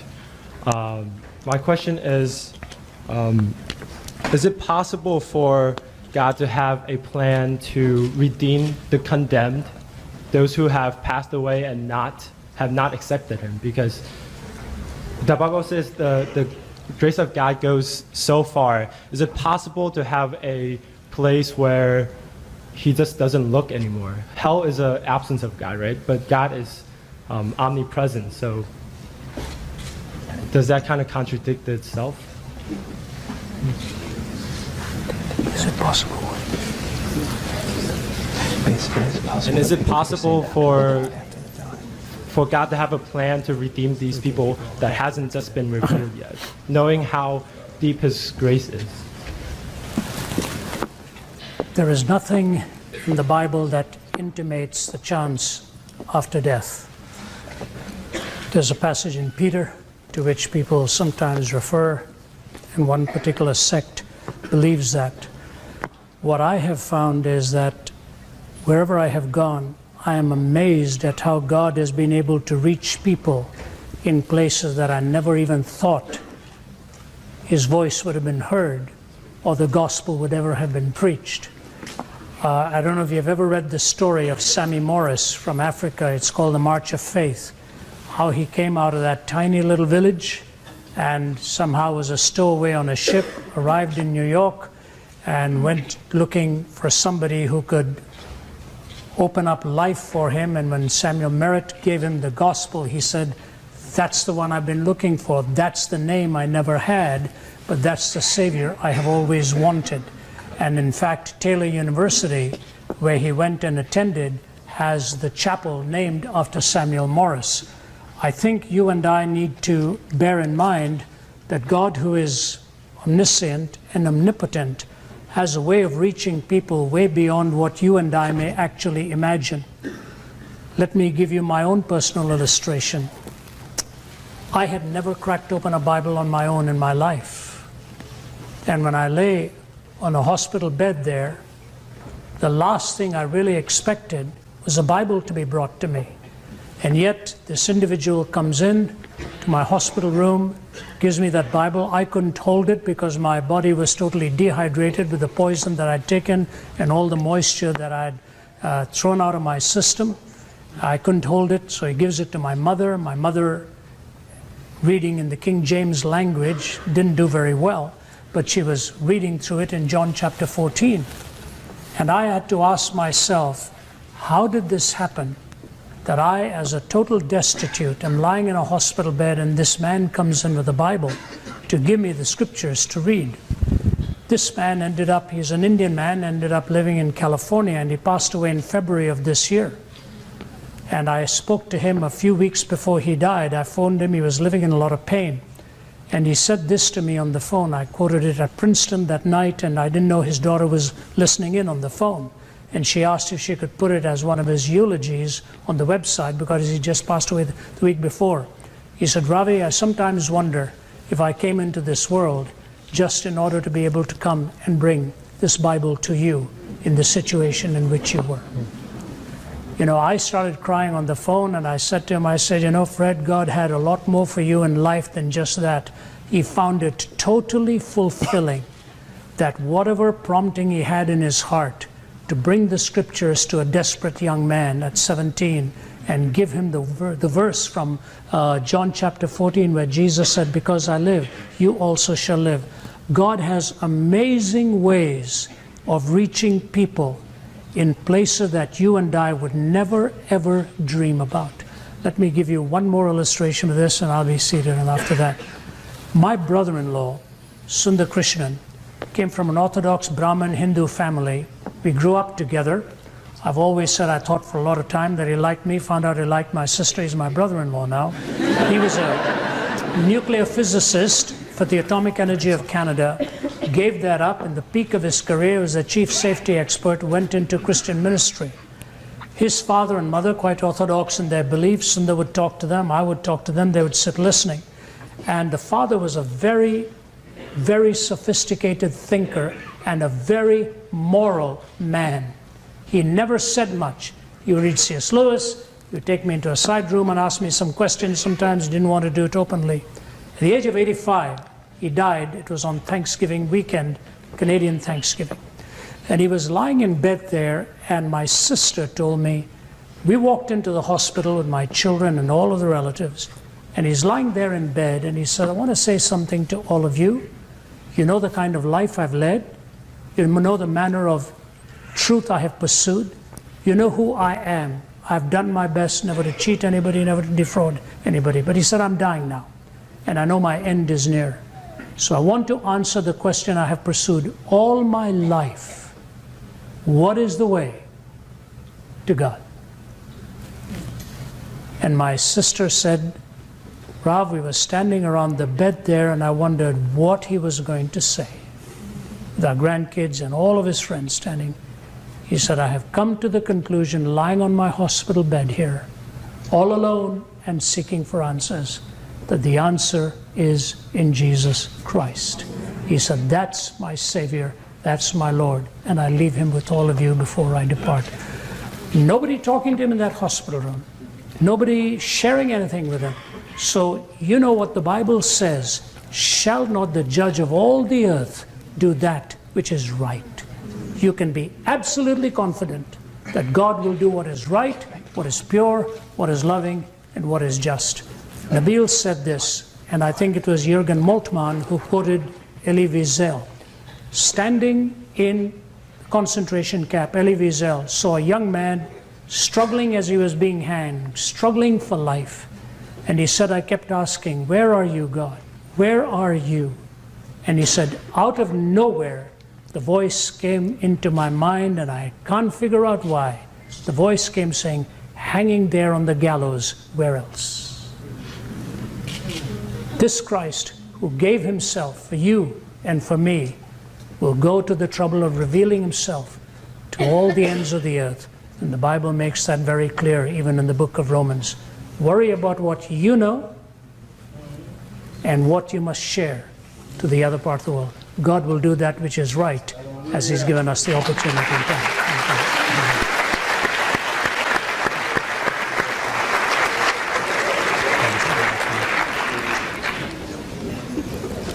Hi. Hi. Hello. Hi. Yes. Okay. Hi. This is for Ravi. So, like in the very beginning of your argument, you said that humans have a very unpredicative understanding of reality, and as you said, when we are not asking the question from the outside because we are actually within the question. So, like my question is, what makes you so sure that there exists an absolute reality for which there is a moral system to define? You know, what is to stop the existentialist from saying that there's a plural of realities, and reality is actually subjective, which makes moral subjective as well, morality subjective as well? Just repeat the last line. What is to keep the existentialist from? You know, like, what's to stop the existentialist from saying there in fact exists a plural of realities, and because reality is subjective, morality is subjective as well? Sure. Yeah, I don't see a point of tension there, but let me see if I can clarify that, and if any one of you men want to pitch in, it's this. I've always said I have a 1, 2, 3, 4, 5 grid in which I come to the knowledge of God and reality. One is the claim that Jesus made, I'm the way, the truth, and the life. No one comes into the Father except through me. So when he made that claim, he's making a truth claim. He's making an exclusive claim. Now, that does not necessarily mean it's the truth, but that's what he's claiming. He's claiming to be the unique and exclusive truth. And one of the properties of truth is that it does exclude. Truth, by definition, makes an assertion that excludes the contrary position. Now, how do I know what he claimed is to be true? You have two tests for the truth. You have the correspondence theory and you have the coherence theory.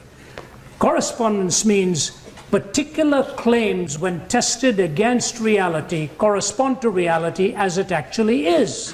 So when the prophetic schema from the Old Testament, all the way from the 5 books of Moses down to the prophets and the laws and so on, you see the hundreds of prophecies that were made in there.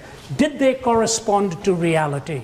If you go to the book of Daniel and go from 9 through 12, it's incredible the prophecies Daniel made in the late 500s before Christ. He talked about how there would be the 4 kingdoms, and how 4 would be reduced to 2, and 2 ultimately to 1. And you see after Alexander the Great, the 4 generals that took over, and then you see the Ptolemaic and the Seleucid empires, and you see the emergence of the Roman Empire. And then it says a stone that no man could cut from nowhere would come and shatter this single empire as well, referring to Rome. Late 500s, when Babylon was in power, to see all the prophetic schema. So, corresponding to reality. One other test.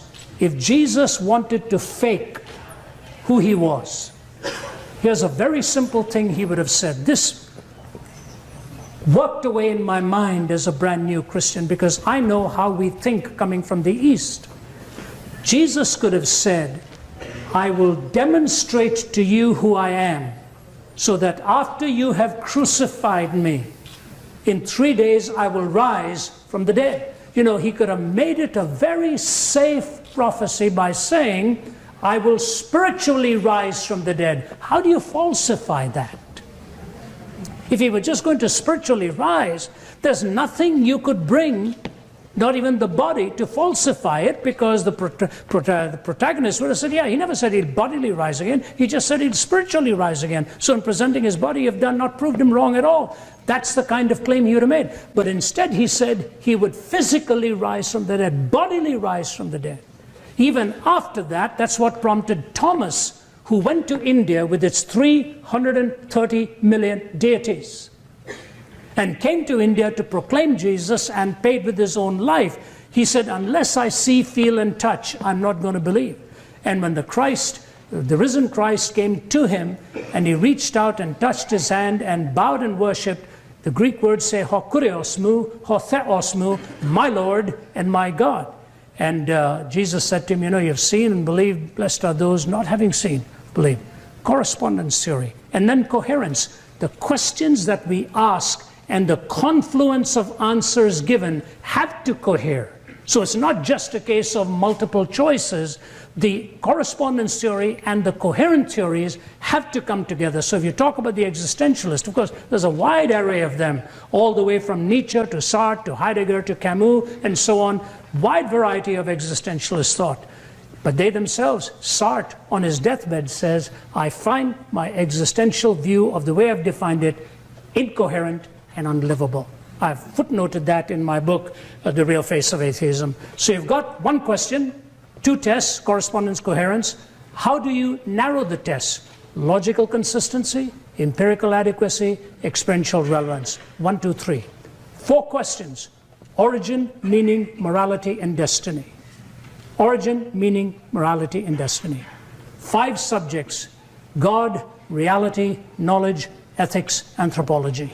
You bring these 5 subjects to be studied, the 4 questions to be answered, the 3 tests for truth, the 2 categories, and the 1 question, and you will find that there cannot be a multiplicity of answers, but the only one who really meets the test from 1 to 5 is the one who claimed to be the way, the truth, and the life. So it's not just a whim. It's very well put together in the answers that Jesus has put for you and me. Thank you.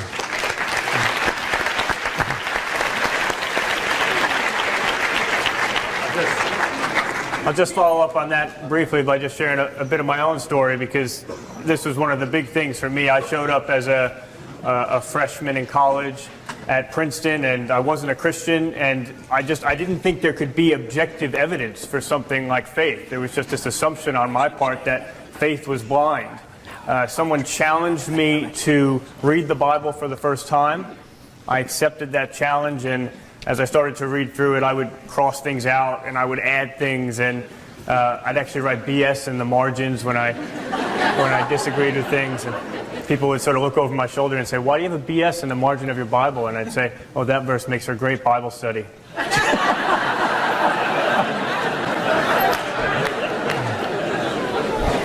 had that Bible for a while, and months later I needed to go back and start crossing them out and say, "Sorry, God, my bad." But just to say that one of the things which was so encouraging to me as I started to read through the New Testament, if you get through the Gospels, then you get into the book of Acts where it's talking about the early church, and you just over and over come across words like reasoned and convinced and debated and argued and persuaded, which is actually the word that's most used for when someone comes to be a Christian. They were persuaded to the way. And this just sort of blew my mind in terms of the way of understanding faith. And that started a kind of intellectual search, which ultimately led to me making a commitment of faith. I had thought that I was too smart for Christianity, that it was my mind that kept me from faith. What I was forced to see ultimately was that it wasn't my mind. It wasn't that the evidence didn't add up. It actually had a lot more to do with my heart. There's a colleague of mine, an Oxford professor. He's probably the most significant British philosopher of religion of the last half century or so. And in 2003, he wrote a book called The Resurrection of God Incarnate. And in that book, he argues that on the available evidence today, it's 97% probable that Jesus is who he claimed to be, the God that he claimed to be, and that he rose from the dead. Now, he says in the book, you can't take the numbers too seriously. He likes to work with probability theory, so he gives an estimate in actual calculations and numbers. But still, the fact that someone of his intellectual caliber and reputation can make that claim, make it in print, have it be published by Oxford University Press, and then ably defend it at academic conferences all around the world, I think one of the things it shows is that there is a strong intellectual case for the Christian faith. If you're in this room tonight and you just assume that that hasn't been the case, that's where I was. And I just want to encourage you, seek that out. That's not the case. And when you see that that's not the case, then maybe, like me, that will cause you to ask the question, is it really my mind that keeps me from Christian faith? Is it really a lack of objective evidence, or does it have more to do with my heart? What I concluded was, in my case, it had a lot more to do with my heart. It wasn't that the evidence didn't add up. It was that I liked being my own God. You know, Nietzsche put it really well when he said, if there is a God, how can I bear not being him? Okay? That really resonated with where I was. Hopefully that'll be helpful to someone.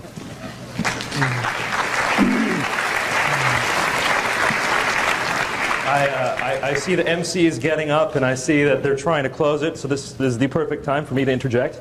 I want to follow up with what Vince just said. He made a great point that really applied to my life as well. He's saying that we can look into this intellectually with rigor and test and see that the claims are strong. I want to point out to you that I did not come to Christianity willingly. Far from it. I was raised in an Islamic family. My family was devout. I loved Islam. I loved praying 5 times a day. I loved waking up for fasting during the month of Ramadan. I loved hearing the adhan. I loved giving the adhan. My heart was with the faith of my fathers. And I knew that if I were to accept Christ, I mean, there was very little worse that I could do with my life as far as my families were concerned than me accepting Christ. As a family that had built its reputation, its honor on the fact that we had followed Islam from generations past. My grandfather was a Muslim missionary. My great-grandfather was a Muslim missionary. The two of them spent their lives in Uganda and in Indonesia spreading Islam. Our reputation, our honor in this honor-shame culture came from the fact that we were devout adherents of Islam. And so for me, if I were going to accept Christianity, I was going to have to give up my parents who loved me from childhood. I was going to have to give up my friends in my community that I had been accepted in, and in fact that I was a Muslim leader of. I was leading the youth. I was teaching them the Aqidah. I was teaching them the way to live the Islamic life. I would have to give all this up, and I didn't know any Christian friends who were going to accept me into their arms. I had one Christian friend, and he was about to move. I was going to be alone. And I was going to do the most damage that anyone ever did to my parents. I was going to have to live with that. And I knew as the decision was coming, and I knew I had to choose between God and my entire life. Do I take my family, do I take my friends, or do I pick God? And when I could no longer run away from the fact that I had to pick my Creator, I bowed the knee and accepted Him. And what came next was the most painful year of my life. My parents... My father was a 24-year veteran of the U.S. Navy, retired lieutenant commander. I never saw him shed a tear until the day he found out I was a Christian. He said to me, "Nabil, this day I feel as if my backbone has been ripped out from inside me." And I tell you, he has never stood as tall since that day. And my mother, I've not quite gotten over the fact that she's never been filled with joy as she had been. And every single day as I had to call my parents and I had to see them and I had to see what I had done with them, I was asking God, why did you leave me here? Why couldn't you have killed me between the moment I became a Christian and between the moment I told my parents? Because that would have solved everything. That would have been great. Everyone would be happy right now. Why am I still here? What is this suffering about? And it was in that moment of anguish when I'm trying to figure out what this life was about that I realized the reason God didn't kill me, the reason God didn't take me away was because this life is not about me.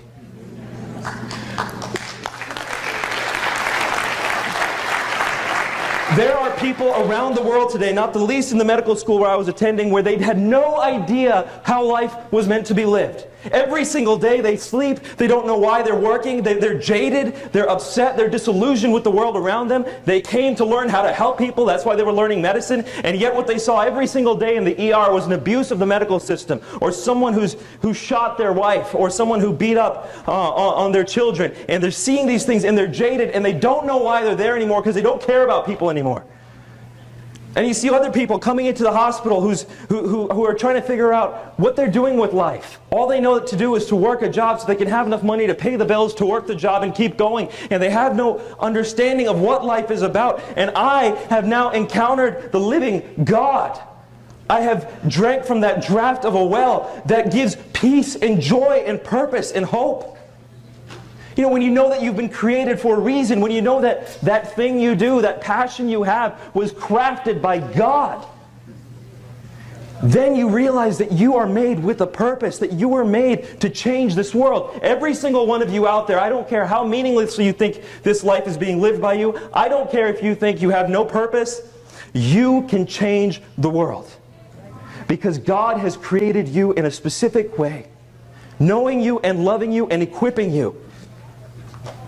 And this truth, if we all heard it, if we all shared it, if those of us who at least believed it, and I'm not talking to all Christians here, and I know that, but if there are those of us who are here who knew that what they believed was real and that they ought to live it out with their life, then this world would not be the same. That is what I realized. To sum it up, to follow up on what Vince was saying, if you have to give up a lot, and I know there are people in this room right now who have to give up a lot if they want to follow Christ. If you have to give up everything, I'm swearing to you, having walked down that path, it is absolutely worth it. To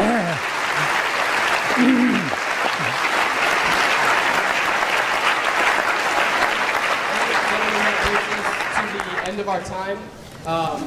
This isn't working, is it? No. That's the end of our time for right now, but Dr. Zacharias would like to make a closing remark for everybody before they leave. Let me just say, first of all, I want to thank you for being here. I know there are people of different worldviews. I know those of them who have watched the live stream, you may come from a different perspective. I want you to know we have to learn to live and to let live. With all of our differences, the most beautiful thing that happens in an occasion like this is that this worldview is given a chance to defend itself. And I think in an institution of this caliber, where you have the openness to hear different worldviews, hear defenses, then you have the intelligence to study and to come to terms with what is truth and what is not true. So I just know that as we travel many places, India is the land of my birth, 80% Hindu, and yet I've spoken at many of the universities. Some of the largest audiences I've spoken to are in the Islamic world. In Kuala Lumpur, the oldest Islamic university, where they had me come and present a defense of the Christian faith, we do it. We try to present to you the answers that Jesus Christ has given to the deepest questions of life. Even if you disagree, we want to honor your right to disbelieve and to honor your right in what you choose to believe. The most important thing is that you believe what you do, because it's the truth, and because it is truly the truth that can be proclaimed across this globe. And we've presented the person of Christ here. In many of our writings, we've done that. I want to close with this quotation and then with a simple illustration. And by the way, one of the great graduates from here who taught for many, many years was a PhD, and I think I have his quotation right here. I'd like to get that for you because I think it'll be important to see if we can get that. Yeah. Robert Maurer got his PhD from Johns Hopkins. He committed suicide at the age of 75 in 1982. And here's what he said. He was a skeptic. Had the honors of getting his PhD from here, then taught at Yale, taught at Harvard. For several decades, we psychologists have looked upon the whole matter of sin and moral accountability as a great incubus and acclaimed our liberation from sin as epoch-making. But at length we have discovered that to be free in this sense, that is to have the experience of being sick rather than being sinful, is to also court the danger of becoming lost. This danger is, I believe, betokened by the widespread interest in existentialism which we are presently witnessing, in becoming amoral, ethically neutral, and free. We have cut the very roots of our being, lost our deeper sense of selfhood and identity, and with neurotics themselves now find ourselves asking, who am I? What is my deepest destiny? What does living really mean? And then he quotes the Anna Russell folk song. At 3, I had a feeling of ambivalence towards my brothers, and so it followed naturally. I poisoned all my lovers. But now I'm happy I have learned the lesson this has taught, that everything I do that's wrong is someone else's fault. Evil can be talked about for hours. My question to you is this: have you seen the evil in your own heart? Forget the externality of evil. Have you seen the evil in your own heart? James Stewart of Scotland said, "It is a glorious phrase that he led captivity captive. The very triumphs of his foes it means he used for their defeat. He compelled their dark achievements to subserve his ends, not theirs. They nailed him to the tree, not knowing by that very act they were bringing the world to his feet. They gave him a cross, not guessing that he would make it a throne. They flung him outside the gates to die, not knowing in that very moment they were lifting up all the gates of the universe to let the King of glory come in. They thought to root out his doctrines, not understanding that they were implanting imperishably in the hearts of men the very name they intended to destroy. They thought they had God with his back to the wall, pinned and helpless and defeated. They did not know it was God himself who had tracked them down to that point." Here's the closing statement he makes. Jesus did not conquer in spite of the dark mystery of evil. He conquered through it. He did not conquer in spite of the dark mystery of evil. He conquered through it. I've lived with 2 metal rods in my back from L3 to S1 and 8 screws bolting me down after an injury. For 27 years, I lived with unbearable pain. And something incredible happened last year. I won't go into that. But when you wake up in the morning and not know if you're going to be able to even bend down to tie a shoelace, when you can't pick up your bag that's more than 3 pounds. I travel with an assistant because of my broken back. Pain is a horrible thing in life, but I have learned through that pain how precious God is in his presence and helps you to conquer through it. I just want you to know that pain is not easy for us when we bear it. I lost both of my parents in my 20s. And you never look at the world the same way. But as Muggeridge said, I believe with all of it that some of the greatest experiences in life have come not through pleasure, but through what I have learned in pain. And maybe that's what the cross of Jesus Christ signifies. In the 1960s, I heard a song by the Kingston Trio. It's a desert traveler going through with all the bottles of water, and he's getting thirsty as the water finishes. He doesn't know what he's going to do. He sees a pump in the middle of the desert. He doesn't know if it's a mirage. He lunges towards it and feels it's real. But when he lifts the handle and brings it down, metal upon metal, there's no water. Till he sees a tin can around the nozzle, and in the tin can is a message that says this: "Traveler, don't despair, there's plenty of water here, just follow the directions." Directly under the faucet, in the sand, under that, you'll have a bottle of water. It should be full. Don't drink it. Don't drink it. Uncork it, pour it into the cylinder, and prime it with the other hand. The suction system will begin to work. Water will come gushing out. You can drink all the water you want, refill all the bottles you've got. Don't forget to fill up that one bottle and put it back for the next person passing by. Warning, you're going to be tempted to disbelieve this note and consume that one bottle because it's in your hand. Don't. You will soon be thirsty again, and so will everyone else who passes by. Empty out as instructed, and you'll have all the water you want. Let me write the songs of a nation. I don't care who writes its laws. Life's like that. You can choose to consume it on yourself, and you'll soon be empty. Empty it out in the hands who gave himself for you and gives you the answers, both in proposition and in presence. And in his presence, you find that peace that passes all understanding and the hope that lies beyond the grave. He wept, knowing pain is real, but he raised him from the dead, knowing that he is the author of life as well. May you find that author. I want to thank Johns Hopkins for making it possible for us to be here, and all of the organizing committee. What a tribute to the great halls of learning. I hope you can have more forums like this. Thank you for giving us a warm welcome. God bless you.